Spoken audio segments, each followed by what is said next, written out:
پھر اسی طرح گفتگو اور چال، اس پر بھی نظر رکھنی ہے کہ بات کیسے کر رہے ہیں، تیز تیز بولے جا رہے ہیں یا بہت چیخ چلا کے بول رہے ہیں یا پھر آرام سے بات کر رہے ہیں. پھر اسی طرح چلنے میں بعض اوقات بچے بہت پاؤں مار مار کے چل رہے ہوتے ہیں، یہ ہر چیز کو ٹھوکر مار دی اور ایک چال میں اکڑ ہے، اس کا بھی خیال کرنا ہے. کیونکہ قرآن مجید میں واضح طور پر بتایا گیا، سورۃ لقمان میں حضرت لقمان نے اپنے بچے کو جو چیزیں سکھائی تھی وہ ساری لسٹ بھی آپ پڑھ لیجئے کہ انہوں نے کیا کیا سکھایا تھا، اور چیک کیجئے کیا بچے میں ہے. اگر نہیں تو ان چیزوں کو بھی اپنے اصولوں میں آپ شامل کر سکتے ہیں. یہ شروع میں نے بات کی تھی نا کہ کن چیزوں کی پابندی کروانی اور کون سے اصول آپ بنا سکتے ہیں. ایک تو آپ اپنے گھر کے حساب سے جو بھی بنائے سو بنائیں، لیکن کچھ دینی اعتبار سے، اخلاقی اعتبار سے چیزیں آپ کو بنانی ہی ہیں. جیسے یہاں بات ہوئی تھی نا کہ جمعے کی سنتیں سکھا دی، صرف وہ کافی نہیں ہے، اس سے آگے بڑھنا ہے. کبھی اخلاقی اصول پہ آگے، یا ہر سیٹ میں سے ایک ایک آپ چن لیں، ایک عبادت میں سے، ایک اخلاق میں سے، ایک آداب میں سے. تو حضرت لقمان نے اپنے بچے کو سکھایا تھا کہ لوگوں سے اپنے گال نہ پھلانا، یعنی ایسے بات نہ کرنا کہ جیسے تم بڑی چیز ہو. زمین میں اکڑ کے نہ چلنا، اللہ کسی خود پسند شیخی خور کو پسند نہیں کرتا. اپنی چال میں اعتدال رکھنا اور اپنی آواز پست رکھنا. بلا شبہ سب آوازوں سے بری آواز گدھے کی آواز ہوتی. پھر بدتمیزی اور لڑائی جھگڑا، اس کو کنٹرول کرنا لازم ہے. بدتمیزی کس کس کے ساتھ ہوتی ہے، کوئی بتائے گا آپ میں سے؟ جی ہاں، بعض اوقات چھوٹے بہن بھائی کے ساتھ کرتے ہیں، بعض اوقات بڑوں کے ساتھ بھی کرنے لگتے ہیں جو کہ قطعاً قابل قبول نہیں. بعض اوقات ماں باپ کے ساتھ، بعض اوقات دادا دادی کے ساتھ، بعض اوقات ٹیچر کے ساتھ، دوستوں کے ساتھ. نو بد اخلاقی، نو بدتمیزی، زیرو ٹالرنس ہو ہی نہیں سکتی، یہ نہیں کر سکتے کیونکہ مومن بد اخلاق نہیں ہوتا. لیکن اگر گھر میں بد اخلاقی بڑے کر رہے ہیں تو بچے کیا کریں گے؟ اس لیے ہم بد اخلاقی چھوڑیں گے تو بچے بھی چھوڑیں گے. تو یہ تو طے شدہ بات ہے، شروع سے میں اس کو دہراتی آ رہی ہوں ہم اور ہمارے بچوں میں، کہ پہلے ہم ٹھیک ہو تو بچے بھی ٹھیک ہوں گے. لیکن اگر ہم اپنے ذات کو تو ٹھیک کر لیں لیکن باقی سارے گھر کا نہیں ذمہ لے سکتے تو بچوں کو ڈسپلن کرنا تو ہمارا ذمہ ہے ہی، وہ تو ہمارے ہاتھ میں، ان کو تو کرنا ہی ہے. اور اس کے لیے اگر آپ ان کو ایجوکیٹ کریں گے تو انشاءاللہ زیادہ فائدہ ہوگا. مثلا نبی صلی اللہ علیہ وسلم نے فرمایا اللہ تعالیٰ کے ہاں سب سے زیادہ ناپسندیدہ آدمی وہ ہے جو سخت جھگڑالو. کیا کہا؟ اللہ تعالیٰ کے نزدیک سخت ناپسندیدہ آدمی وہ ہے جو سخت جھگڑالو. جھگڑالو کون ہوتے ہیں؟ مثلا کیا کرتے ہیں وہ، کس بات پہ جھگڑا کرتے ہیں؟ جہاں ان کی مرضی کے خلاف چھوٹی سی بھی کوئی چیز ہے تو جھگڑے پہ آ جاتے ہیں. مسئلہ لگتا ہے آپ کے گھر میں کبھی جھگڑا ہوا؟ میں مثالیں کیوں لے رہی ہوں آپ سے؟ اس وجہ سے تاکہ آپ کا ذہن کام کرے کہ اچھا یہ نہیں کرنا. مثلا میرا بیٹا 7 سال کا ہے لیکن وہ کبھی بھی کہتا ہے کہ میں لوزر نہیں ہوں، بہت ڈر کرتا ہے، سب سے ڈر پڑتا ہے. اوکے، یہ کہتی ہے کہ ان کا بچہ 7 سال کا جب کوئی گیم کھیل رہا ہو تو اس میں لوز نہیں کرنا چاہتا اور اگر وہ ہار جائے تو بہت پس کرتا ہے. یہ ایک بہت اچھی انہوں نے مثال دی. یہ عام طور پر ایسا ہوتا ہے کہ بچے اگر آپس میں کھیل رہے ہوں تو جو ہارنے والا ہے اس کو ایکسپٹ نہیں کرتا اور پھر دوسروں کو بلیم کرنا شروع کر دیتا ہے، تم نے یہ کیا تھا، ایسا ہو گیا ویسا ہو گیا. تو اس کو اب آپ نے کنٹرول کرنا ہوگا. اور کوئی چیز شیئر نہیں کرنا چاہتے اگر کوئی کسی سے کچھ لے لے یا مانگ لے یا کوئی کمی بیشی اس میں ہو جائے تو اس پہ جھگڑا. اور کھانے پینے میں اور چھوٹی سی بات اپنی مرضی خلاف ہوئی تو رونا دھونا. بچے آپس میں کمپیریزن کرنے لگتے ہیں، اس سے بھی بعض اوقات ایک دوسرے سے جھگڑتے ہیں. اور مرضی اپنی کرنا بہت زیادہ کہ میری ہی پسند کی گیم ہوگی. جی، یعنی اپنی مرضی کرنا کہ میری ہی پسند کی گیم ہوگی، اس پہ لڑنا شروع کر دیں. بعض اوقات بلا وجہ دوسرے کو چھیڑ دینا، کسی کے بال کھینچ دینا، کسی کو کچھ مار دینا، اس سے پھر وہ فساد شروع ہوتا ہے کہ ناقابل بیان. ایک اور چیز جو میں نے دیکھی ہے، بچے ایک دوسرے کا مذاق بہت اڑاتے ہیں، بلی کرتے ہیں، مذاق اڑاتے ہیں. یہ ایک بہت الارمنگ سی سچویشن ہے کہ جس کی وجہ سے بعض بچے ساری زندگی کمپلیکسز کا شکار ہو جاتے ہیں. آج کل گھروں میں یہ سسٹم بہت زیادہ ہے کہ لڑکیاں لڑکوں سے کمپیریزن بہت زیادہ کرتی ہیں کہ لڑکے باہر جاتے ہیں تو ان کو یہ بات پسند نہیں آتی جی کہ جی لڑکوں کو کیوں پرائورٹی دی جاتی ہے. عورت اور مرد کے درمیان جو فرق ہے، ویسے بچے ٹین ایج ہو گئے، لڑکی اور لڑکے میں فرق ہے. لڑکا اب تھوڑا بڑا ہو گیا، میچور ہو گیا، باہر اکیلا جا سکتا ہے، رات کے وقت مثلاً نکلنا ہے، تو لڑکی کو آپ اکیلے گاڑی لے کے نہیں جانے دے سکتے اس وقت، کیونکہ اس کے لیے ٹھیک نہیں ہے. تو اس سے بعض اوقات آپس میں بھی ان کے یا پیرنٹس کے ساتھ جھگڑے شروع ہو جاتے ہیں. تو اینی وے جھگڑا کسی بھی چیز پر ہو، کھانے پر ہو یا کپڑے پر ہو یا باہر جانے پر ہو یا گیم پر ہو، اس کو ختم کرنا چاہیے. اور ایک تو یہ تھا کبھی کبھار تو ہر کوئی جھگڑ ہی پڑتا ہے، لیکن ایک ہی کہ عادت بن جانا ہر وقت جھگڑنے کی، یہ بہت خطرناک چیز ہے اور آئندہ زندگی میں ان کے لیے مشکلات کا باعث ہو سکتی ہے. خواہ وہ بزنس پارٹنر ہو کہیں پر، یا شادی کے بعد اپنے شوہر یا بیوی کے ساتھ جھگڑے کی عادت ہو ان کی، یا کسی بھی جگہ پر لوگ جو جھگڑنے کی عادت ہوتی ہے وہ راہ چلتے بھی جھگڑا شروع کر دیتے ہیں. اور کہیں سفر کر رہے ہوں، بس میں ہوں، ڈرائیونگ کر رہے ہوں، ہر جگہ ان کو لڑنے کی عادت ہوتی ہے، تو وہ سمجھتے ہیں لڑ کے معاملہ جلدی حل ہو جاتا ہے. تو یہ اللہ سبحانہ وتعالیٰ کو سخت ناپسند ہے. تو یہ حدیث آپ شیئر کر سکتے ہیں، ان ابغض الرجال الی اللہ الالد الخصم. اللہ تعالیٰ کے یہاں سب سے زیادہ ناپسندیدہ آدمی وہ ہے جو سخت جھگڑالو ہو. پھر اسی طرح بد زبانی کرنا، کسی نے چھوٹی سی بات کہہ دی تو اس کو منہ بگاڑ کے جواب دینا، ایک کی 5 سنانا، یہ چیزیں بھی ناپسندیدہ ہیں. جیسے آتے کہ عائشہ رضی اللہ تعالیٰ عنہ بیٹھی ہوئی تھی، کہ یہودی آیا اور اس نے السلام علیکم کہا تو آپ نے جواب میں وعلیکم کہہ دیا. تو حضرت عائشہ نے سنا تو بہت غصہ کیا اور انہوں نے جواب میں مزید کچھ کلمات کہہ دیے. تو آپ صلی اللہ علیہ وسلم نے فرمایا کہ عائشہ ٹھہر جاؤ، ایسا نہیں کرو. یعنی چاہے کسی نان مسلم کے ساتھ یا کسی ظالم کے ساتھ ہی معاملہ ہو تو بھی ہم ظالم نہ بن جائیں. پھر اسی طرح یہ ہے کہ نصیحت قبول نہ کرنا، کوئی بات سننے کو تیار ہی نہ ہونا، اس کی بھی اصلاح کرنی ہوگی. اس طرح بعضوں کو بچوں میں جھوٹ کی عادت ہوتی یا چوری کی عادت ہوتی اور ہمیں پتہ ہی نہیں چلتا کہ وہ غلط بیانی کریں، کیونکہ ہمارے بچے ہوتے ہیں تو ہم شروع سے ٹرسٹ کر رہے ہوتے ہیں کہ ہم نے کبھی جھوٹ نہیں بولا تو ہمارے بچے بھی جھوٹ نہیں بول سکتے. لیکن بچے کس طرح ڈاج دے رہے ہوتے ہیں. مثلا نماز نہیں پڑھی تو آرام سے کہہ دیں گے پڑھ لی، اور بعض اوقات اسکول بھیجتے ہیں آپ اور وہ وہاں نہیں جاتے، کالج یونیورسٹی نہیں جاتے، دوستوں کے ساتھ کہیں اور چلے جاتے ہیں اور واپس آ کے یوں پریٹینڈ کرتے ہیں جیسے سارا دن پڑھ کے تھک کے آئے. اسی طرح بعض اوقات چوری کی عادت پڑ جاتی ہے، اور بچپن میں اگر اس کو کنٹرول نہ کیا جائے تو بڑے ہو کے بڑی بڑی چوریاں کرنے لگتے. آخر یہ چور جو ہے یہ بھی تو کسی کے بچے ہی تھے نا. تو اگر ان کی اصلاح نہیں ہوئی تو تبھی وہ دوسروں کی زندگی حرام کیے ہوئے. اس لیے اس پر بھی چیک رکھنا کہ کوئی ایسی اخلاقی برائی تو نہیں ان کے اندر جو حرام درجے کی، اور اگر ثابت ہو جائے تو اس پر بہت سے پوائنٹس مائنس کر سکتے ہیں. پھر اسی طرح یہ ہے کہ باہمی محبت اور باہمی حسن سلوک جو ہے بچوں کے اندر، کہ ایک دوسرے کا خیال رکھیں گے، ایک دوسرے کو تحفے تحائف بچے آپس میں دیں عید پر یا کسی خاص موقع پر. کسی بچے نے کوئی اچھا کارنامہ کیا ہے تو باقی بہن بھائیوں کو بتانا کہ وہ اس کے لیے اور کچھ نہیں تو ایک اچھا سا کارڈ بنا کے دیں یا کوئی دعا لکھ کر دیں یا اپریشیٹ کریں، کیونکہ اس سے بھی باہم محبت پیدا ہوتی ہے. پھر اسی طرح گھر والوں کی خدمت کے کچھ اصول، یعنی اخلاق و آداب، عبادات اور اب گھریلو معاملات. حضرت عائشہ رضی اللہ تعالیٰ عنہا سے پوچھا گیا کہ نبی صلی اللہ علیہ وسلم اپنے گھر میں کیا کرتے تھے. ہم سب کو اس میں انٹرسٹ ہو سکتا ہے کہ اچھا بولا آپ اپنے گھر میں کیا کرتے تھے. باہر تو سب پتا تھا کیونکہ اللہ کے رسول تھے صلی اللہ علیہ وسلم، رول ماڈل تھے، تو لوگ ان کو فالو کرنا چاہتے تھے ہر سٹیپ میں، حتیٰ کہ ان کی پرسنل لائف کو بھی جاننا چاہتے تھے. تو ان کے ازواج سے پوچھتے تھے. تو پوچھا گیا کہ گھر میں کیا کرتے تھے، تو انہوں نے کیا جواب دیا ہوگا؟ اخبار پڑھتے تھے، ٹی وی دیکھتے تھے، گھر آتے سو جاتے تھے، مختلف چیزوں کے تقاضے شروع کر دیتے تھے، چائے لے آؤ، کھانا لے آؤ، اچھا پانی لے آؤ، اب یہ کر دو وہ کر دو، سارا گھر سہم جاتا تھا. کیا کرتے تھے؟ کیا گواہی تھی حضرت عائشہ کی؟ قالت كان يكون في محنة أهله تعني خدمة أهله.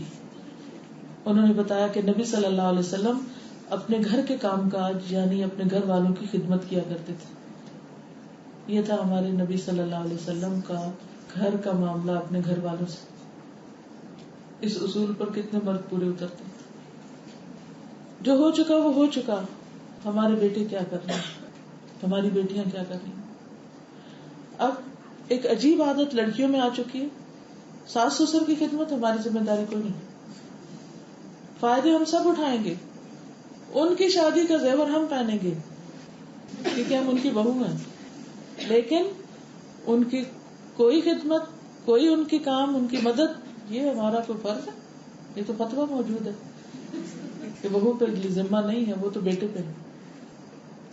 دیکھیے ساس سسر بھی والدین ہوتے ہیں, اور شوہر بیوی ایک دوسرے کے ساتھ اچھے کاموں میں تعاون کرتے ہیں. ٹھیک ہے, شوہر گھر بیٹھ جائے گا اور اپنی ماں کی خدمت کرتا رہے گا, اس کو کھلائے گا پلائے گا, اس کے کپڑے دھوئے گا, سارے کام کرے گا, اور باہر جا کے نہیں کمائے گا, پھر کیا ہوگا؟ بتائیے پھر کیا ہوگا؟ جب مرد کمائے گا ہی نہیں, کیونکہ اس کے ذمہ ہے ماں اور باپ بوڑھوں کی خدمت کرنا, تو گھر بیٹھ جائے گا. پھر بیوی کو چاہیے کہ وہ باہر جائے اور کما کے لائے. ایسے ہی کرنا چاہیے. یہ آئیڈیل سچویشن ہے. کیا کرنا چاہیے؟ اسلامی اعتبار سے, اخلاقی اعتبار سے کیا ذمہ داری بنتی ہے ایک بہو کی؟ جو مرد کے کام مرد کے کام مرد کرے, عورت کے کام عورت کرے. ہاں, مرد جب گھر آئے تو جیسے حضور صلی اللہ علیہ وسلم گھر والوں کی مدد کرتے تھے, وہ بھی مدد کرے.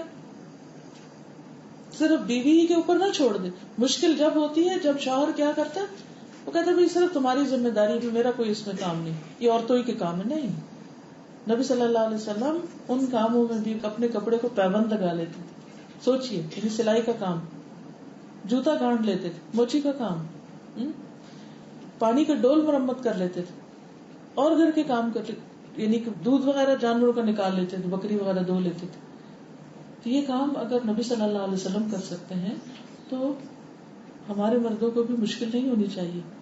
اس سے آپس میں محبت بڑھتی, ایک دوسرے کے ساتھ تعاون بڑھتا ہے, ایک دوسرے کا احساس ہوتا ہے کہ بیوی سارا دن تھک کے آ گئی, میری جاب تو ختم ہوگی, اس کی تو نہیں ختم ہوئی, اب باقی حصہ ہم دونوں کا مل کے کام کرنے کا ہے. کچھ وقت اس نے اکیلے کام کیا, کچھ میں نے اکیلے کیا, اب ہم اکٹھے کام کریں گے. یوں گھر بنتے ہیں.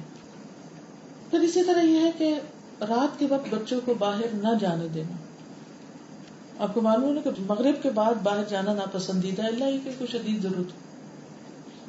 تو اس کو بھی آپ ایک اصول بنا سکتے ہیں کہ ٹھیک ہے, دن میں جو کرنا کر لو. ہاں, اگر آپ سمجھتے کہ کوئی حقیقی کام ہے اور کوئی خطرے کی بات نہیں تو اور چیز, لیکن بلا وجہ گھومنے پھرنے کے لیے روز کی اجازت نہیں ہونی چاہیے. پھر اسی طرح گھر میں غیر شرعی چیزیں نہ لانے دینا. مثلا آپ کے بچے کو میوزک کا شوق آ گیا, وہ ہارمونیم خرید کے لانا چاہتا ہے, وہ جھگڑا تو ہوگا خوب. کیا کریں گے آپ؟ کیا کریں گے کہ چلو جھگڑا ختم کرنے کے لیے لانے دو, جو لانا چاہتا ہے لائے. اس کو کہیں جا کے سگریٹ پینے کی عادت ہو گئی, یا اس نے جا کے کہیں چکھ لی اور اب وہ گھر میں بھی ٹرائی کرنا چاہتا ہے. کیا کریں گے؟ پینے دیں گے؟ خدا نہ خاصا اس سے بھی اگلا اسٹیپ, کسی ڈرگس کے اس میں پڑ گیا, دوستوں کے چکر, کہیں سے شراب چکھ کے آ گئے. ان چیزوں پر کانسٹنٹ چیک ہوگا, اور شروع میں ہی مرض پکڑ لیں, شروع میں ہی پیچھے لگ جائے. نہیں بھائی, یہ تو نہیں ہو سکتا, کیونکہ جب ایک دفعہ بری لت پڑ گئی تو پھر آنے والی کی زندگی خراب ہو جائے گی, اس کے لیے بہت بڑی آزمائش ہو جائے گی. اور پھر یہ کہ ہمارے بچے ہمارے لیے صدقہ جاریہ بھی ہے نا, تو اس لیے بہت ضروری ہے کہ ابتدا میں ہی ایسی چیزوں کے اوپر اسٹرکٹ ایکشن لے لیا جائے, ان کو اجازت نہیں دی جائے. اول تو یہ کہ پہلے سے اصول بتا دیے جائیں, لیکن اگر ڈھیل ہو گئی اب بھی پکڑے. پھر اسی طرح جب بچے بڑے ہو جائیں تو اجازت لے کر گھر میں داخل ہو, اور اس پر بھی انہیں بار بار کی یاد دہانی کرانی ضروری ہے. حضرت انس کہتے ہیں, میں رسول اللہ صلی اللہ علیہ وسلم کی خدمت کیا کرتا تھا, اور بغیر اجازت کے بھی نبی صلی اللہ علیہ وسلم کے گھر میں چلا جاتا تھا, کیونکہ چھوٹے تھے. ایک دن میں حسب معمول ایسے اجازت کے بغیر اندر داخل ہوا تو فرمایا, بیٹا اللہ کی طرف سے نیا حکم آ گیا ہے, اب اجازت کے بغیر اندر نہ آیا کرو. پھر دروازہ آہستہ کھٹکھٹانا, دوسروں کے گھروں میں تاک جھانک سے بچنا, چپ کے والدین کی باتیں سننا یا کسی اور کی, یا تجسس کرنا, یا بہنوں کے معاملات میں حد سے زیادہ مداخلت کرنا. بعض اوقات لڑکوں کو والدین اتنی چھوٹ دے دیتے ہیں, خود پیچھے ہٹ جاتے ہیں اور ان کو پیچھے لگا دیتے ہیں بہنوں کے, اور وہ ان کے ساتھ بعض اوقات بہت بدتمیزی بھی کرتے ہیں, سختی کا معاملہ بھی کرتے ہیں. تو اس کی اجازت نہیں ہونی چاہیے. بہنوں کی رسپیکٹ, ماں کی رسپیکٹ, عورت کی رسپیکٹ, یہ بھی سکھانا فرض ہے. ایک دفعہ میں کہیں پر تھی تو ایک بچہ اپنے امی کو بتانے لگا کہ میں نے آج باجی کو بہت چیک کیا ہے کہ اس نے نماز پڑھی ہے کہ نہیں. میں نے اس کا جوتا یوں رکھ دیا ٹیڑھا کر کے یہ چیک کرنے کے لیے یہ صبح اٹھی ہے کہ نہیں نماز پہ. کئی دفعہ بہنوں کو نماز نہیں پڑھنی ہوتی تو لڑکوں کو اتنی مداخلت کی اجازت نہیں ہونی چاہیے. تو آپ کیا کہیں گے کہ میں خود کافی ہوں چیک کرنے کے لیے, تم نہیں یہ کام کرو گے, یہ تمہارا کام نہیں. تو میں نے دیکھا کہ ماں کو تو کچھ بھی اثر نہیں ہوا. ماں تو خوش ہوتی رہی ساتھ کہ بیٹا میرا اتنا اسمارٹ ہے کہ اس نے آج وہ یہ ٹرک بہن کے ساتھ کھیل رہا ہے, کل آپ کے ساتھ کھیلے گا, کسی اور کے ساتھ کرے گا. یعنی کوئی بھی غیر اخلاقی حرکت ہو اسلامی اعتبار سے, کیونکہ اسلام میں تجسس کی اجازت نہیں ہے. اب ایسے لڑکوں کو کیا عادت پڑ جاتی, بیویوں کے اوپر بھی شک کرتے ہیں اور ان کو بھی مختلف طریقے سے ٹیسٹ کرتے رہتے ہیں کہ بھلا کس وقت گئی, کہاں گئی, کون آیا, کون سا فون تھا, فون چیک کرنے بیٹھ گئے, کبھی کسی طرح چیک کیا. تو جب وہ آپس میں ٹرسٹ ہی نہیں ہوتا تو خوشی کہاں سے آئے گی. اور چھوٹی چھوٹی باتوں میں مداخلت جس کا بیک گراؤنڈ ہی نہیں پتا ہی نہیں کہ پیچھے سے کیا بات چل رہی اور کیوں چل رہی, اس طرح دوسروں کی زندگی دوبر ہو جاتی. پھر اسی طرح بچوں کے اندر یہ چیز بھی ہونی چاہیے کہ جس کو بھی گھر لائیں آپ کے مشورے سے لائیں, اجازت سے لائیں. کیونکہ بعض اوقات ان کی کہیں دوستی ہو جاتی ہے, پھر وہ دوست کو گھر لانا چاہتے ہیں. اچھا وہ دوست تو گھر آنے لگ گیا, آگے جوان بیٹیاں بھی ہیں, تو اب آپ دیکھیں گے نا کہ وہ دوست کہاں تک لا سکتا ہے. این بیچ گھر میں لائے گا یا کہیں سائڈ پہ بٹھائے گا یا باہر ہی مل کے آئے گا, یا آنے والا ہے کون. یہ ساری چیزیں دینی اعتبار سے, اخلاقی اعتبار سے, معاشرتی اعتبار سے, خاندانی اعتبار سے چیک رکھنے کی ہے. اگر وہ کسی ایسی عادت کا شکار ہو رہا ہے تو اس کو بھی دیکھنا ہوگا. یا پھر یہ ہے کہ ایک سرٹن ایج ہوتی ہے نا جس میں بچوں کو دوستی کا بڑا شوق ہو جاتا ہے. پہلے وہ آپ کے ساتھ بہت چپکتے, پھر اس کے بعد دوستوں سے بہت چپکنے لگتے. اس پر بھی نظر رکھیں کہ وہ ایک حد کے اندر, اور کسی کو بھی لائیں تو اجازت سے لائیں. اسی طرح بعض اوقات گفٹ ایکسچینج کرنے لگتے ہیں. بچے تحفہ دینا چاہتے ہیں, کبھی ٹیچر کو دیں گے, کبھی فرینڈ کو دیں گے, اور کبھی گرل فرینڈ کو دیں گے. تو آپ کو پتا ہونا چاہیے کس کو دینا ہے. آپ نے جو جیب خرچ دیا ہے یا خود بھی کمانے لگے ہیں تو کہاں خرچ کر رہے ہیں, اس پر بھی نظر رکھنا ضروری ہے. کیونکہ پھر وہ بعض اوقات کچھ چیزیں ابتدا میں چھوٹی لگتی ہیں لیکن پھر ایک وقت آتا ہے کہ بہت بڑی ہو جاتی ہے. پھر اسی طرح نگاہوں کی حفاظت, لڑکوں اور لڑکیوں دونوں کے لیے. بعض اوقات ہم لڑکوں کو تو بہت کہتے ہیں, لڑکیوں کو نہیں کہتے, کیونکہ یہ بھی قرآن کا ایک حکم ہے. اور جب آپ باہر اکٹھے نکلے یا کہیں بات چیت ہو رہی ہو اس پر نظر رکھیں, توجہ دلائیں, اور اگر ضرورت ہو تو پھر ڈسپلنری ایکٹ میں لے جائیں. اسی طرح کھانے پینے کے ادب آداب کے اوپر بھی نظر رکھیں گے آپ. لباس سے متعلق کچھ آداب, خصوصاً لڑکیاں جب بڑی ہو جائیں تو ضرور دیکھیں کہ وہ گھر سے نکلتے وقت کیا پہن رہی ہیں, ایون گھر کے اندر بھی کیا پہن رہی ہیں. کیا آپ کو معلوم ہے کہ جوان لڑکیاں شارٹس نہیں پہن سکتی, بہت ٹائٹ ڈریس نہیں پہن سکتی, بھائیوں کے سامنے بھی بہت شارٹ لباس میں نہیں آ سکتی. لیکن اب دیکھا گیا کہ اچھے بھلے سمجھدار لوگوں کے ہاں بھی اس چیز کی کوئی تمیز نہیں رہی. کیا ہو رہا ہے ہمارے یہاں, کیا پہنا جا رہا ہے, کچھ بتائیں گے آپ؟ جوان لڑکیاں, جب لڑکی بالغ ہو جائے تو کیا حکم ہے کہ وہ اپنے باپ اور بھائی کے سامنے بھی کچھ حصے ننگے نہیں کرے. جینس کا بہت شوق ہوتا ہے, بولتے تو گھر میں پہنتے ہیں, باہر تو عبایا ڈال کے جاتے ہیں. جی وہ کہتے ہیں کہ گھر میں پہنتے ہیں نا, باہر تو عبایا پہن کے جاتے ہیں. اگر بہت ٹائٹ ڈریس جوان لڑکے ہیں آپ کے گھر میں اور آپ بیٹی کو اجازت دے دی تو جیسے چاہے ان کے سامنے پھرے تو یہ ٹھیک نہ ہوگا.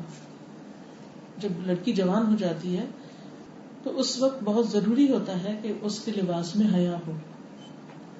جب اسکن ٹائٹ پجامے شروع ہو گئے, جین سے نکلے تو اس میں جا پھنسے, بعض اوقات تو بالکل اسکن کے ساتھ جڑے ہوئے, اور قمیصوں کے چوک اتنے لمبے کہ چلتے وقت اوپر تک پوری لیگ کی شیپ دکھائی دیتی.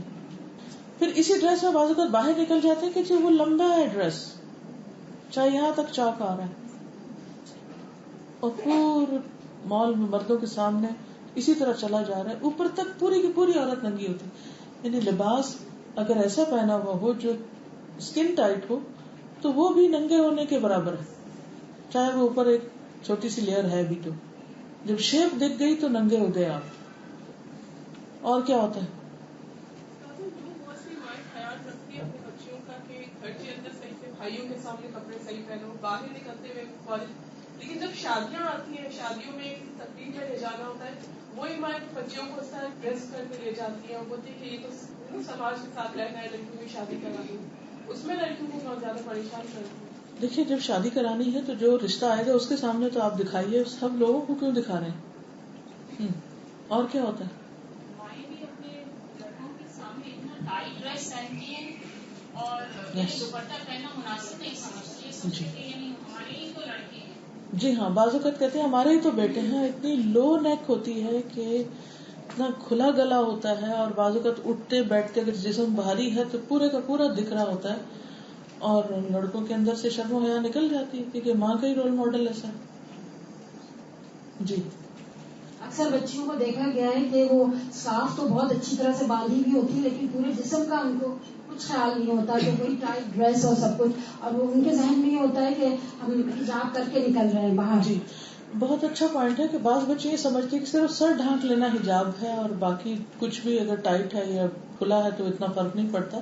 جبکہ قرآن مجید میں واضح طور پر فرمایا گیا کہ یدنین علیہن من جلابیبہن اور وَلْيَضْرِبْنَ بِخُمُرِهِنَّ عَلَى جُيُوبِهِنَّ, کہ انہیں اپنے خمار, اپنے دوپٹے اپنے سینے پہ ڈال لیں. اب سینہ صرف یہ نہیں ہے, سینہ یعنی شیپ جہاں تک ہے وہ سارا اس میں آئے گا, وہ سب کو ڈھانکنا ہوگا.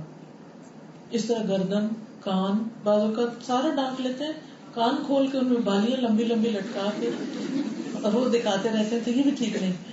اور یہ بھی بہت مطلب ڈسٹربنگ ٹرینڈ ہے کہ میں نے دیکھا, جس طرح میں یونیورسٹی میں پڑھا رہی تھی تو لڑکیاں کئی دفعہ حجاب میں بھی ہوتا ہے کہ وہ گھر سے پہن کے آتی ہیں and they take it of, college جا کے وہ اتار دیتی تھی. یا یہ جو شادی کی بات ہے, یہ بہت ٹرینڈ تھا کہ جس دن کالج کا فنکشن ہے تو اس دن تو تیار ہو کے آنا ہے, اس دن تو بال کھول کے بلو ڈرائی کر کے آنا ہے.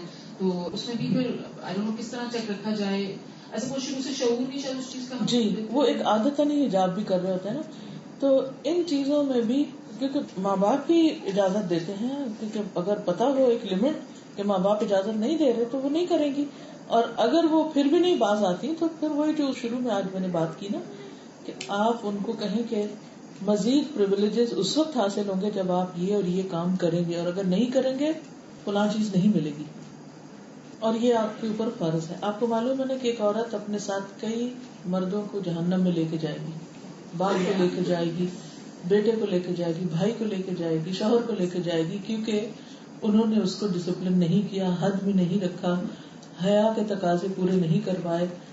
وہ اس کے گارڈین تھے, وہ اس کے قوام تھے, ان کا فرض بنتا تھا کہ وہ اس کی حیا کا تحفظ کریں. جب انہوں نے نہیں کیا تو ان کی بھی پکڑ ہے. عورتوں میں زیادہ دیکھا ہے جو بھی مطلب سپوز باہر جا رہی ہیں جاب کے لیے یا کسی مال میں کسی فنکشن میں, تو جب عورت جاتی ہے پورے سج دھج کے جاتی ہے, ایسا لباس پہنتی ہے, زیور بھی پہنتی ہے, تو غیروں کو دکھانے کے لیے, لوگوں کو دکھانے کے لیے. اور اکثر جب وہ گھر آتی ہے تو گھر میں وہ پرانے کپڑے پہن کے وہ سارا زیور نکال کے وہ میک اپ اتار کے پھر اپنی ہسبینڈ کو کیا نصیب میں ہوتا ہے, میرے سامنے کیسے ہے, ابھی تو باہر غیروں کے سامنے کیسی تھی, کیا لباس پہننا تھا, مطلب دکھانے کے لیے کہ میری طرف وہ اٹریکٹ ہو جائے, اچھی طرح سے سج دھج کے نکلی تھی وہ, اور جس کے سامنے بیٹھنا تھا دکھانا تھا تو اس کو کیا نصیب میں تھا, زیور بھی اتارے, وہ اچھے اچھے کپڑے بھی اتارے اور میک اپ بھی. دیکھیے نا کہ اب یہ ظلم ہے نا, ظلم کہتے ہیں کسی چیز کو اس کے اصل جگہ سے ہٹا کے کہیں اور رکھنا. شوہر کمائے, وہ خرید کے لائے, وہ بنا کے دے, وہ تکلیف اٹھائے اور اس کو دیکھنا بھی نصیب نہ, وہ باقی لوگ جن کا حق نہیں وہ دیکھتے رہے. علقمہ بن ابی علقمہ اپنی والدہ سے روایت کرتے ہیں, انہوں نے بیان کیا کہ ایک دن حفصہ بنت عبد الرحمن عائشہ رضی اللہ تعالیٰ عنہ کے پاس اس حالت میں آئی کہ انہوں نے باریک اوڑھنی اوڑھ رکھی تھی. حضرت عائشہ نے وہ باریک اوڑھنی پھاڑ ڈالی اور ان کو ایک موٹی اوڑھنی اڑا دی, پھاڑ ڈالی کہ دوبارہ پہن ہی نہ سکے اس کو. پھر اسی طرح بعض اوقات ہم نان مسلمس کو فالو کرتے ہوئے ان کے طریقوں پر ڈریس پہنتے ہیں اور پوری پوری ان کی مشابہت اختیار کرتے ہیں, تو اس پر بھی آپ نے فرمایا کہ جو کسی قوم کی مشابہت کرے گا وہ انہی میں سے ہوگا. پھر اسی طرح لڑکوں کے لیے خاص طور پر ٹخنوں سے نیچے جو کپڑے لٹکانا ہے اس کے اوپر خاص طور پر ان کی تربیت کی ضرورت ہے. لڑکیوں کا امتحان کپڑے نہ پہننا ہے اور لڑکوں کا ضرورت سے زیادہ پہننا ہے. اس کے بارے میں آتا ہے جو شخص تکبر کی وجہ سے اپنا تہبند زمین پر لٹکاتا ہے اللہ تعالیٰ قیامت کے دن اس پر رحم کی نظر نہیں فرمائے گا. ابن عمر کہتے ہیں ایک مرتبہ نبی صلی اللہ علیہ وسلم نے مجھے دیکھا, اس وقت میری تہبند نیچے لٹک رہی تھی. آپ نے پوچھا یہ کون ہے؟ میں نے عرض کیا عبداللہ بن عمر. فرمایا اگر تم عبداللہ ہو تو اپنی تہبند اونچی کرو. میں نے اونچی کی. آپ نے فرمایا اور اونچی کرو. تو میں نے نصف پنڈلی تک اس کو اور اوپر کر لیا. پھر اسی طرح اپنی چیزوں کی خود حفاظت کرنا, بچوں کے اندر سینس آف ریسپانسبلٹی ڈالنا. یعنی لباس کے بعد ایک اور چیز جو اصول ضابطے میں آپ لائیں گے وہ کیا ہوگی؟ Sense of responsibility. بعض اوقات بچے بہت کچھ گم کر دیتے ہیں. چھوٹے ہوتے ہیں تو بیگ کا بیگ گم کر کے آ جاتے ہیں, بعض اوقات اپنے موزے اتار کے کہیں پھینک آتے ہیں, بعض اوقات جرسی پھینکی کھیلنے لگے وہیں بھول کے آ گئے. اور کیا کرتے ہیں؟ لنچ باکس تو روز کا قصہ ہے. اسٹیشنری, پینسلز, شارپنرز وغیرہ وغیرہ بہت کچھ گمانے کی عادت ہو جاتی ہے. کچھ پیسے آپ دیں گے وہ کہیں بھول کے آ گئے. تو کیا ہے؟ بھولنے کی عادت ہے. کیا ایسے ہی چلتا رہے گا؟ کب تک انہیں اس پہ چھوڑیں گے؟ کیا اس پہ ڈسپلن کرنا چاہیے؟ کیا کریں گے؟ جی ہاں, اس میں پھر وہی پوائنٹس ارن کریں تاکہ نئی چیز ملے اور اس پہ سزا ہونی چاہیے. محیصہ سے روایت ہے براء بن عازب کی ایک اونٹنی کسی آدمی کے باغ میں داخل ہو گئی اور اسے تباہ کر ڈالا. رسول اللہ صلی اللہ علیہ وسلم نے اس بارے میں فیصلہ فرمایا کہ مال والے دن میں تو خود حفاظت کریں جبکہ رات میں جانوروں کے مالکان اس کی حفاظت کریں. یعنی دن کو جو اونر ہے پراپرٹی کا وہ خود دیکھے, لیکن رات کو یعنی کہ ذمہ داری اس کی ہے کہ جس کا وہ جانور ہے جس نے خرابی کی. پھر اسی طرح اجازت سے چیزیں استعمال کرنا. کیا کیا چیزیں بچے بغیر اجازت استعمال کرتے ہیں؟ چھوٹی چھوٹی چیزوں کے علاوہ بڑے بچے کیا کرتے ہیں؟ مثلاً گاڑی لے کے نکل گئے, اٹھائی چابی وہاں سے اور بغیر بتایا نکل گئے, جو ایکسیڈنٹ کیا. اور ہاں لیپ ٹاپ پہ بیٹھ گئے. یعنی کوئی بھی چیز اجازت کے بغیر لینے کی عادت نہیں ہونی چاہیے. اسی طرح ایک اور چیز, مثلاً آپ بڑے بچے ہو جاتے ہیں نا, آپ کہتے جاؤ ذرا یہ گروسری کراؤ, آپ ان کو 100 درہم دیتے ہیں. اچھا وہ 80 درہم کی تو گروسری آئی, 20 درہم کہاں گئے؟ کہاں جاتے ہیں؟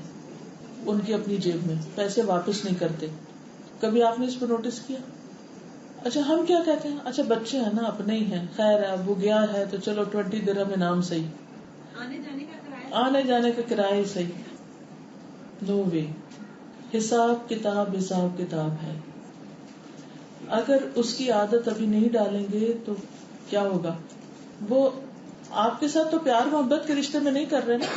پھر جب وہ کبھی کوئی بزنس شروع کریں گے یا کسی اور کے ساتھ ڈیلنگ شروع کریں گے تو وہاں بھی یہی ہاتھ کریں گے کیونکہ ان کو عادت پڑ چکی. بعض اوقات ہم کہتے ہیں اچھا کیا ہوا, تھوڑا سا چینج ہی ہے نا. چینج کی بات نہیں ہے, وہ تو اپنے ہاتھ سے شاید آپ ان کو کئی گنا زیادہ بھی دیں گے ضرورت کے تحت, لیکن ان کی یہ عادت کہ وہ آپ کو چینج واپس نہ کریں انتہائی غلط ہے, اور اس پر ایکشن لینا ہوگا اور واپس کروانا ہوگا, چاہے ایک پینس ہو. کیوں؟ وائی؟ آنےسٹی.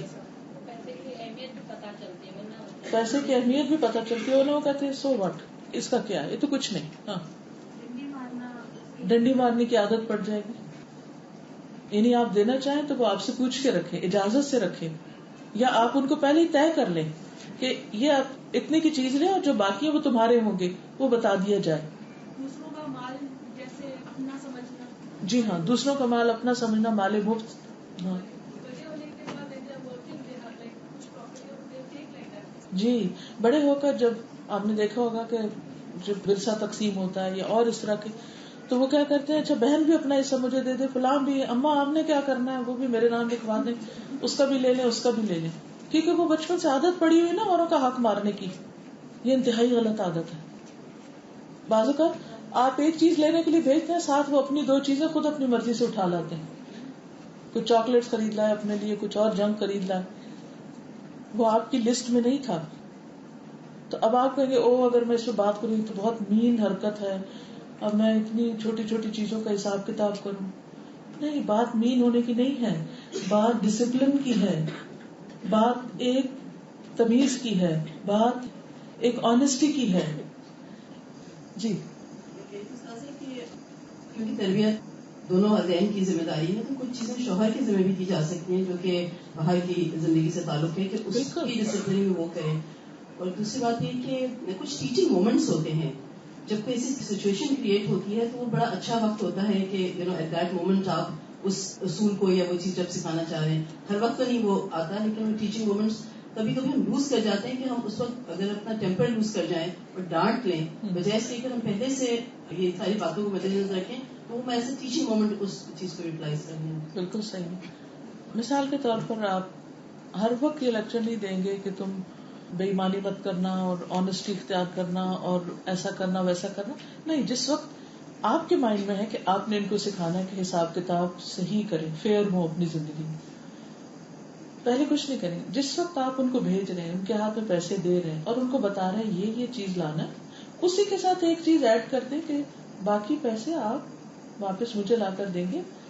یا آپ ان سے سوال کر سکتے ہیں کہ کیا آپ نے اپنے لیے تو نہیں کچھ خریدنا، کیا اس لسٹ میں کچھ اور ڈالنا ہے. پہلے مشاورت کے ساتھ وہ چیز ڈال دیجیے تاکہ وہ چوری سے نہ لیں، آپ کے مشورے یا اجازت سے لے لیں. بچے عام طور پہ چوری کیوں کرتے ہیں؟ جب ماں باپ حد سے زیادہ سختی کرتے ہیں پھر وہ چور دروازے نکالتے ہیں اپنے غلط کام کرنے کے لیے. کبھی اکا دکا ٹائم آپ اگنور بھی کر جائیں جب وہ آ کے آپ کو بتائیں، کیونکہ ان کی بھی کوئی سچویشن بدل گئی، وہاں جا کے کچھ اچانک نظر آ گیا، اب وہ آپ کو کال کر رہے ہیں، آپ اٹھا نہیں رہے تو ان کو کچھ لینا پڑ گیا، چلو کوئی بات نہیں بیٹا آئندہ ایسے نہیں، پہلے سے طے کریں گے، دوبارہ بھی لے سکتے، اتنی ارجنسی نہیں تھی. یا اگر ارجنسی تھی تو آپ کہیں ہاں میں سمجھتی ہوں، واقعی تم ٹھیک تھے، ایسا کیا جا سکتا ہے. تو اس میں ایک فلیکسیبلٹی بھی ہونی چاہیے. پھر اسی طرح یہ ہے کہ باری باری بچوں کو مختلف کاموں کی اجازت دینا. مثلاً اگر جیسے گاڑی لے جاتے ہیں تو اس ہفتے یہ لے جائے گا، دوسرے ہفتے دوسرا، تیسرا، یا کوئی خاص فیسلٹی ہے.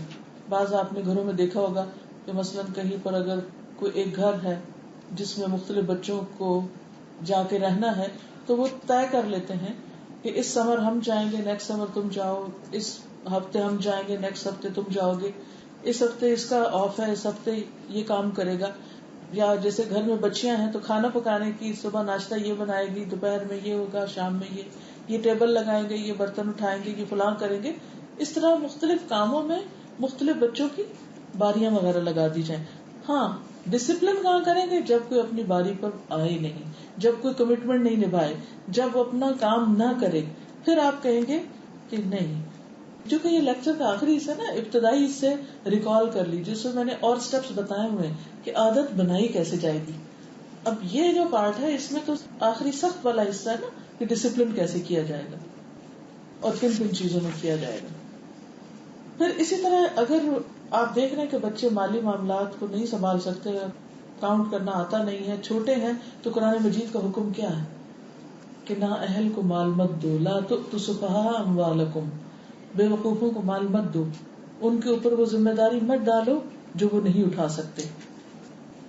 پھر اسی طرح یہ ہے کہ اگر وہ ایک دوسرے کا نقصان کرے تو اس کو بھی ایک دوسرے سے پورا کریں. مثلاً اگر ایک بچے نے دوسرے کی کوئی چیز توڑ دی تو اب آپ اس کے پیچھے مت پڑے جو وہ اس کے ساتھ ناراض ہو رہا ہے کہ تم نے میری کیوں توڑی، دوسرے سے کہیں کہ وہ واپس لوٹائے. حضرت عائشہ کہتی ہیں کہ حضرت صفیہ نے رسول اللہ صلی اللہ علیہ وسلم کی خدمت میں کھانا بھیجا، انہوں نے آپ کے لیے بنایا تھا، آپ اس دن میرے پاس تھے. جب میں نے لونڈی کو دیکھا تو میں غصے سے کانپنے لگی، یہاں تک کہ میں نے غصے میں برتن توڑ کے پھینک دیا. رسول اللہ صلی اللہ علیہ وسلم نے میری طرف دیکھا تو مجھے آپ کے چہرے پر غصے کے آثار نظر آئے. میں نے کہا کہ میں رسول اللہ صلی اللہ علیہ وسلم سے اللہ کی پناہ میں آتی ہوں کہ آج وہ مجھ پر کوئی لعنت کرے. پھر میں نے عرض کیا اللہ کے رسول صلی اللہ علیہ وسلم اس کا کفارہ کیا ہے؟ آپ نے فرمایا برتن جیسا برتن، کھانے جیسا کھانا، تو اس کو یعنی پورا کر دو. پھر اسی طرح بعض اوقات آپ دیکھتے ہیں کچھ اور ایسی اخلاقی خرابیاں، جیسے بچے بہت دیر نیٹ پہ بیٹھے رہتے ہیں یا بہت دیر فون کرتے رہتے ہیں، یا پھر ہر وقت چیٹنگ، میسجنگ، موبائل، یا پھر آپ کے پیچھے پڑے رہتے کتنے پیسے تو ہمیں دے ہی دیں، یا پھر اور اس قسم کی کچھ چیزیں کرتے ہیں، جنک فوڈ کھانا وغیرہ وغیرہ. ایسی صورت میں آپ کیا کریں گے؟ ٹائم لمٹ کریں گے.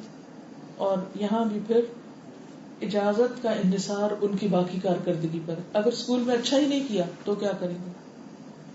کوئی ان میں سے فیسلٹی واپس لے سکتے ہیں آپ. اسی طرح بعض اوقات بچے کمپلینٹس بہت کرتے, آپ نے ہمیں کچھ نہیں دیا, کبھی آپ تو ہمیں کچھ بھی نہیں دیتے. اس کو کیسے توڑیں گے؟ بیٹھ کے لسٹ بنائیں گے کیا کیا ہے تاکہ وہ دیکھ سکیں.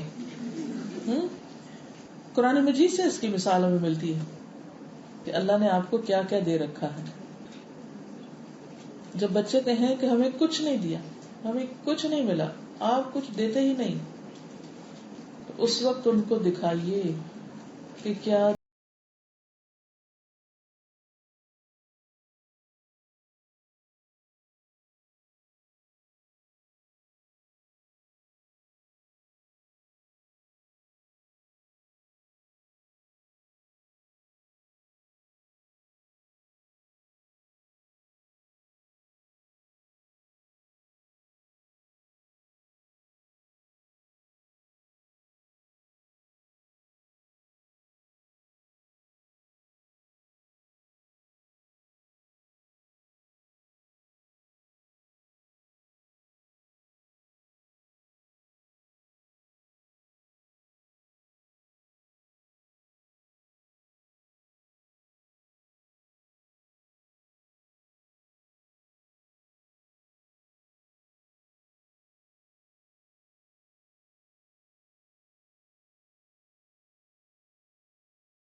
ہم نے زمین کو ایک گہوارہ نہیں بنایا, پہاڑوں کو میخوں کی طرح نہیں گاڑ دیا, اور تمہیں جوڑے جوڑے پیدا کیا, تمہاری نیند کو سکون کا باعث بنایا, رات کو پردہ پوش بنایا, تمہارے اوپر 7 مضبوط آسمان بنائے, بھڑکتا ہوا چراغ بنایا, اور نچڑنے والے بادلوں سے لگاتار بارش برسائی تاکہ اس سے ہم اناج اور سبزی اور گھنے باغ اگائیں. ہمیں یہ نعمتیں کبھی نظر نہیں آتی نا, تو اللہ تعالیٰ میں دکھاتے ہیں. کیا ایسا نہیں کہ ہم نے یہ سب کچھ بنایا تمہارے لیے؟ جب بچے بہت کمپلینٹس کرنے لگے تو جو آپ ان کو دے رہے ہیں, جو انہیں نظر نہیں آتا, ان کو لسٹ بنا کے دکھائیں. یہ ہے تمہارے پاس, یہ ہے, یہ ہے, یہ ہے, یہ ہے, تو وہ ریئلائز کرے گا. بعض اوقات اس کی ضرورت ہوتی ہے کہ ایکٹیولی دوسرے کو احساس دلایا جائے کہ وہ کتنے بینیفٹس حاصل کر رہا ہے, اور اس پر اسے شکر گزار ہونے کی ضرورت ہے. کیا تمہیں پیدا کرنا مشکل کام ہے یا آسمان کو جسے اس نے بنایا, اس کی چھت کو بلند کیا, اس میں توازن قائم کیا, اور اس کے بعد زمین کو بچھایا, اس سے اس کا پانی اور چارہ نکالا. آیت نمبر 24 سے 32. انسان کو چاہیے کہ اپنے کھانے کی طرف دیکھے. ہم نے ہی اوپر سے پانی برسایا, پھر عجب طرح سے زمین کو پھاڑا تو اس میں سے ہم نے اناج بھی اگایا, انگور اور ترکاریاں, زیتون اور کھجور, گھنے باغات, پھل اور چارہ اگائے. یہ سب کچھ تمہارے لیے اور تمہارے مویشیوں کے لیے سامان زیست ہے. تو اس سے کیا پتہ چلتا ہے کہ اللہ تعالیٰ نے بھی بندوں کو اپنے احسانات یاد کرائے ہیں تاکہ بندے شکر گزار بنے. اسی طرح جب ہم نے یہ بات کی تھی کہ بچوں کو اپنے لیے کچھ ارن کرنا پڑے گا, تو اس میں بھی کوئی حرج نہیں ہے. آپ یہ نہ سوچیں کہ ہمارے بچے, ہمارا فرض بنتا ہے وہ اچھا کریں یا برا کریں ہم دیتے ہی جائیں. نہیں, انہیں خود اپنے لیے کچھ کمانے بھی دیں, اور چھوٹی عمر سے ہی وہ کمائیں, آپ سے بھی کچھ کر کے حاصل کریں.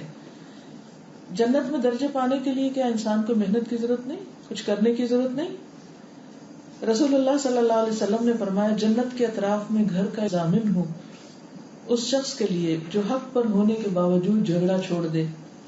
جنت کے بیچ میں گھر کا ضامن ہو اس شخص کے لیے جو مذاق میں بھی جھوٹ بولنا چھوڑ دے. اور اعلیٰ جنت میں ایک مکان کا ضامن ہو اس شخص کے لیے جس کا اخلاق اچھا ہو. یعنی جیسا گھر چاہیے ویسا اخلاق لانا ہوگا. پھر اسی طرح اللہ تعالیٰ فرماتے ہیں کہ جو شخص بھی نیک عمل کرے گا, خواہ مرد ہو یا عورت, ہم اسے پاکیزہ زندگی بسر کرائیں گے. یعنی دنیا میں بھی فائدے جب ہوں گے جب تم اچھے عمل کرو گے, اور آخرت میں بھی ان کو بہترین اعمال کے مطابق اجر عطا کریں گے. پھر اس میں چند ایک باتیں آخر میں یہ کہوں گی کہ جب آپ یہ سارے اصول بنا لیں تو بچوں کے ساتھ بیٹھ کر چیزوں کو لکھ کر ان کی ذہن سازی کر کے پھر ان کو امپلیمنٹ کریں.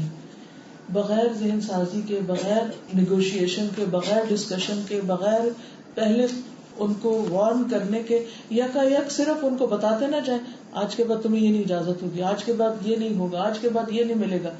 اس سے کبھی بھی اصلاح نہیں ہوئی جس میں آپ صرف خالی گرجتے رہتے ہیں اور برستے نہیں، یعنی کہتے رہتے ہیں اور کرتے کچھ نہیں. تو جو آپ نے کروانا ہے پہلے ٹھنڈے دل سے مسئلے کا جائزہ لیجئے، اس کو لکھیے اور اس کا حل نکالیے، اور پھر اس کے بعد ایک ایک کر کے بچوں سے امپلیمنٹ کرواتے جائیے.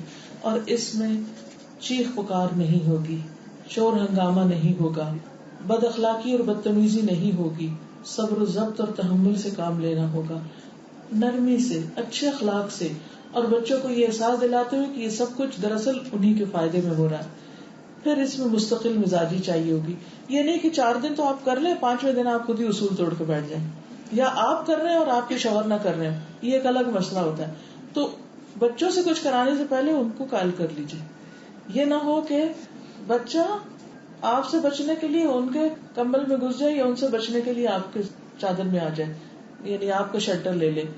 اگر آپس میں آپ نے طے کر لیا اور باہمی موافقت ہوگی کسی چیز کو کروانے کی، تو پھر چیزیں مزید آسان ہو جائیں گی. اور یہ بھی یاد رکھیں کہ ان کو بتائیں کہ جب تک تمہارے اندر تبدیلی نہیں آئے گی اصول تبدیل نہیں ہوں گے. کیونکہ بعض اوقات بچے پیچھے پڑ جاتے ہیں، منت سماجت کرنے لگتے ہیں، رونے دھونے لگتے ہیں، ڈفرینٹ ٹیکٹکس استعمال کرتے ہیں کہ آپ اپنے اس ڈسپلن کو چھوڑ دیں. لیکن آپ نے چھوڑنا نہیں. آپ کو رونا بھی آئے، آپ کو تکلیف بھی ہو، آپ کا اپنا دل کٹ کٹ کے جائے کہ میرا بچہ بھوکا ہے اس وقت اور اس کو میں نہیں فلاں چیز دے رہی ڈسپلن کے لیے، تو آپ یہ سمجھیں کہ جیسے وہ کسی خدا نہ خواستہ کسی بیماری میں مبتلا ہے اور ڈاکٹر نے منع کر دیا کہ شوگر نہیں دینی ہے اس کو، تو آپ نہیں دیتے. بعض بچے بچپن میں آپ نے دیکھا ہوگا ان کو مختلف طرح کی الرجیز ہو جاتی ہیں، بس ان کو نٹس نہیں کھانے یا شوگر نہیں یا آپ کو جوس نہیں پینا یا کوئی فروٹ نہیں کھانا، تو آپ نے دیکھا ہوگا کہ مائیں کتنی سخت پابندی کرتی ہیں، ہر اس چیز سے بچاتی کہ ان کو پتہ ہے اس میں ان کی ہلاکت. پچھلے دنوں میرا نواسا آیا ہوا تھا تو اس کو نٹس سے الرجی ہے، تو وہ ماموں کے ساتھ کہیں باہر گیا اور انہوں نے نٹس لیے، اس میں پینٹ خاص طور پر منع تھی اور وہ کہیں ان کے اندر موجود تھی. سب کھا رہے تھے، ماں ساتھ نہیں تھی، پتہ نہیں تھا، تو بچے نے بھی اٹھا کے کھا لیا. اب وہ جب گھر آیا تو اس کا سانس رکنے لگ گیا، تو میری بیٹی تھوڑی سی پینک ہوئی کہ جلدی ہاسپٹل چلے. میں نے کہا یہ ہاسپٹل جانے کی کیا بات ہے، تو کھانسی وانسی اب ٹھیک ہو جائے گا. اس نے کہا نہیں لے کے جانا ہے وہ. جب لے کر گئے، ابھی وہ ہاسپٹل پہنچنے کے قریب تھے کہ بچے کا رنگ نیلا ہونے لگا ایک دم. جو ہی ڈاکٹر آیا تو اس نے فٹافٹ اس کو ڈائریکٹ لے جا کے تو آکسیجن لگا دی. اگر آپ تھوڑی دیر اور نہ لاتے تو اس کی جان چلی جاتی. تو ماں کو پتا ہے نا کہ یہ چیز بچے کے لیے مہلک ہے، ہلاک کرنے والی، اس کی تو جان چلی جائے گی. کچھ چیزوں کی اگر آج ہم نے بچوں کو عادت نہیں ڈالی، نماز کی نہیں ڈالی، مثلاً سچ بولنے کی عادت نہیں ڈالی، ان کو جھوٹ سے نہیں بچایا، ان کو حرام سے، زنا سے، شراب سے، مختلف حرام کاموں سے، تو یہ ان کے لیے کیا ہے؟ قیامت کے دن ہمیشہ کے لیے ذلت اور خواری، ہمیشہ کی ہلاکت. تو دنیا میں تو ہم کتنا زیادہ الرٹ ہوتے، نہیں اس وقت تو اس کو سب کچھ چھوڑ کے ہم اپنے سارے کام، پروگرام، ہر چیز چھوڑ دیتے کہ اس کو ہسپتال لے جانا ضروری ہے ورنہ اس کی جان چلی جائے گی. اسی طرح بچوں کی بری عادتیں، برے اخلاق، اللہ کی نافرمانی کے کام چھڑانے ہر صورت میں لازم ہے ورنہ ان کی جان چلی جائے گی. اس درجے کی ہلاکت ہے اللہ کی نافرمانی میں. تو اس کا ہمیں یقین ہوگا تو ہم ان سے بری چیزیں چھڑائیں گے. پھر اسی طرح یہ ہے کہ بعض اوقات انسان سے سستی بھی ہو جاتی ہے، غلطی ہو جاتی ہے، بعض اوقات بھول چوک ہو جاتی ہے. ایسی صورت میں انسان فوراً اپنی غلطی مان کے واپس آ جائے. مثلا بری عادت چھڑانا ایسے ہی جیسے آپ نے بچوں کو دودھ چھڑایا تھا. یاد ہے آپ کو جب چھوٹے چھوٹے تھے تو کیسے چھڑایا تھا؟ کوئی مشکل ہوئی تھی، تکلیف ہوئی تھی، وہ روئے تھے اور آپ بھی روئے تھے، کڑی کڑی دوا بھی شاید لگائی ہو کہ بچے چھوڑ دیں. بس سمجھے کہ بری عادتیں چھڑانا ایسے ہی جیسے ماں کا دودھ چھڑانا. مجھے یاد ہے کہ میں نے اپنے بچوں کا دودھ ان سے باتیں کر کر کے چھڑایا، کچھ کڑوا اور شڑوا نہیں لگایا، کچھ نہیں کیا. جب مجھے پتا چلا کہ اب یہ چھڑانے کے دن قریب آ رہے ہیں تو میں ان سے بولتی تھی اب دودھ بس، اب دودھ نہیں ملے گا، اب دودھ نہیں پینا، اب ایسا نہیں کرنا کرتے کرتے اتنی ذہن سازی کر لی کہ مان گئے. اچھا اب ہوا کیا کہ میں ان دنوں یونیورسٹی پڑھاتی تھی، جب میری بڑی بیٹی کو میں دودھ پلا رہی، تو ایک دن میں یونیورسٹی سے آئی تو حسب عادت اس کو اٹھایا اور دودھ پلانا شروع کر دیا، حالانکہ میں اس کو چھڑا چکی تھی. تو اس نے ہنسنا شروع کر دیا بہت خوش ہے. تو میں نے نوٹس کیا, میں نے کہا یہ کس بات پہ خوش ہو رہی ہے؟ تو ان کا اوہ یہ تو دودھ چھڑا چکی تھی میں. تو بعض اوقات ایسا ہوتا ہے کہ ہم بھول چوک سے یا لا علمی سے یا غلط فہمی سے اپنا ہی بنایا اصول خود ہی توڑ دیتے ہیں. تو اس صورت میں فوراً باز آ جائے, او نو, اگر یہ دوبارہ شروع ہوگی تو دوبارہ اتنی تکلیف پھر ہوگی جتنی پہلی دفعہ چھڑانے میں ہوئی, یا محنت کرنی پڑی یا کوشش کرنی پڑی. تو انشاءاللہ تعالی اللہ تعالیٰ سے دعا بھی کرتے رہیں گے اور محنت بھی اور کوشش بھی. تو سب سے پہلے آپ کو یہ پتا ہونا چاہیے کہ کون سی اچھی باتیں ہیں ان کے اندر آپ نے ڈالنی ہے, کون سی نکالنی ہے, کون سی مزید ان کو گروم کرنے کے لیے, چمکانے کے لیے ان کے اندر لے کے جانا ہے, کیا کیا کرنا ہے, کب کرنا ہے, کیسے کرنا ہے, کتنا کرنا ہے, کس وقت کرنا ہے, کس وقت نہیں کرنا, اور کس طرح اس پر استقامت کرنی ہے. تو انشاءاللہ جب آپ نے ارادہ کر لیا تو اللہ تعالیٰ آپ کی مدد بھی ضرور کرے گا. ہے مشکل کام لیکن ناممکن نہیں ہے, لیکن ماں باپ کا اجر بھی تو اسی میں ہے. دیکھیے ایک وقت تھا جب آپ نے تکلیف اٹھا کے جنم دیا, تکلیف اٹھا کے دودھ پلایا, اب تکلیف اٹھا کے ان کے اخلاق بھی سنوارتے. کل ہی میں پڑھ رہی تھی کہیں کہ ایک عام انسانی جسم جو ہے اس کے اندر 45 ڈیلٹا اتنے پوائنٹ پین سہنے کی استطاعت ہوتی. ڈلیوری کے وقت عورت 57 تک جاتی ہے پین اٹھاتی. یہ پین انہوں نے جب اس کو ناپنے کی کوشش کی تو ایسے ہی ہے جیسے بیک وقت جسم کی 20 ہڈیاں ٹوٹے.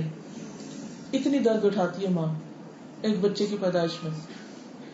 وہ پین بڑی ہے یا ڈسپلن کی پین بڑی ہے؟ جب وہ اٹھا لی پیدا کرتے وقت تو اب ان کی نجات کے لیے 57 پینز اور اٹھا لیں کہ بہترین طریقے سے ان کی آخرت بچ سکے. کیونکہ اللہ کا حکم بھی یا ایھا الذین آمنوا قوا انفسکم واہلیکم نارا, اے ایمان والو اپنے آپ کو اور اپنے گھر والوں کو آگ سے بچاؤ. تو ہم نے ان کو آخرت کے عذاب اور آگ سے بچانے کے لیے یہ محنت کرنی ہے اور اللہ کی رضا کے لیے, اور پھر انشاءاللہ بہترین صدقہ جاریہ بنے گی. اللہ تعالی ہم سب کو توفیق عطا فرمائے. وآخر دعوانا الحمدللہ رب العالمین. سبحانک اللہم وبحمدک اشہد ان لا الہ الا انت استغفرک واتوب الیک. السلام علیکم ورحمۃ اللہ وبرکاتہ.